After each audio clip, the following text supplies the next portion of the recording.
Ladies and gentlemen, this is Dave Campbell one more time, and we are asking the question, what is your take on Governor Whitmer?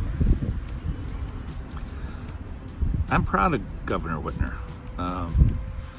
If I do happen to win any nomination for 2022 as an independent or even a Republican, I have nothing but praise, high praise for Governor Whitmer. People say that the education system is broke. You can't convince me of that. My daughters are academics, and up in Grand Traverse County we have an excellent school system, and I know there's a lot of excellent school systems across Michigan, and there are problems with the education system. And you know, folks, I'm not an educator. She is. I believe she knows what she's doing, and so I'm proud of her. I like the way she's handling the adversity and the challenge of the COVID thing. I wasn't a big proponent on wearing masks, at first, but after I found out that they wore masks in 1918, suck it up. Pandemics happen, but I think she's done a good job. She's tough. She's not afraid to stand up for herself, and she does an excellent job of representing professional women and professionals, period. She's just a solid person. So I'd be proud to learn from her. I have learned from her, not face to face, but I've got nothing but praise for her. Well, that's an interesting question too. If you were to meet Governor Whitmer face to face, what would you say to her? I'd ask her about education. I'm concerned about inner city schools. I'm concerned about rural areas. I'm concerned about food, children that don't get to eat, people that are going without food. And I'm not saying that she's doing anything wrong.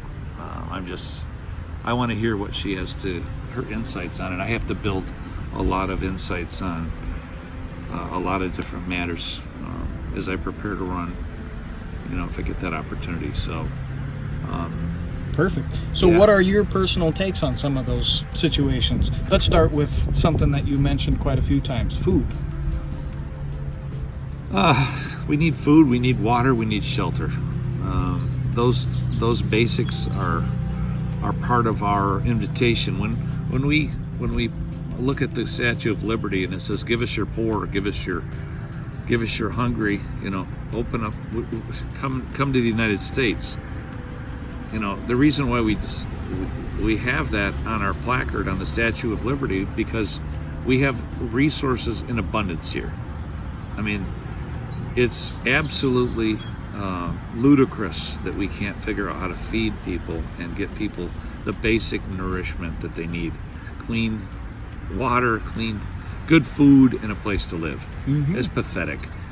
Well, I would say that one of those basic necessities is also education. So let's move right into your stance on education.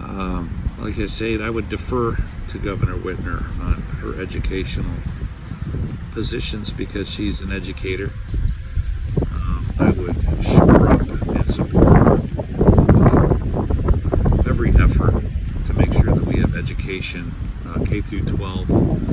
I'm not sure how I feel about college that's not paid for. I mean, scholarships being available are fantastic. My daughters have used scholarships. It's an area that I need to learn a lot about. So, is that a weakness at this point? Yeah. Will it be a weakness as I run?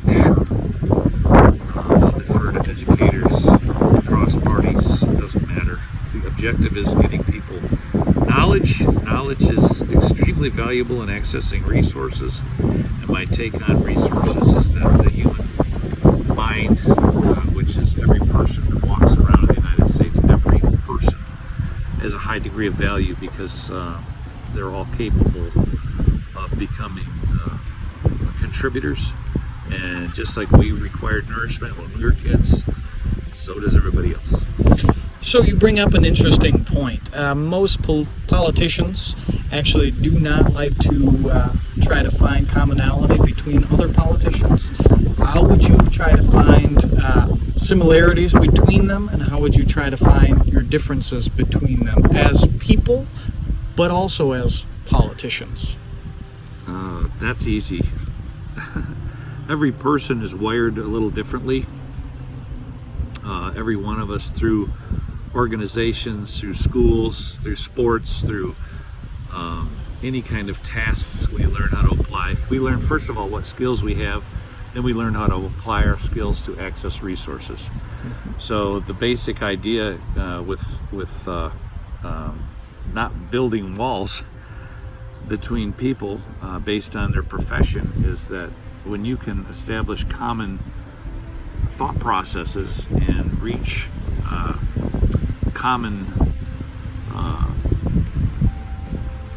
find common ways to arrive at decision making and apply those across disciplines, you're going to find out that there's so many things that we can exchange more rapidly if we aren't standing behind our title or our quote-unquote authority and creating problems, and instead we are just moving toward outcomes for desired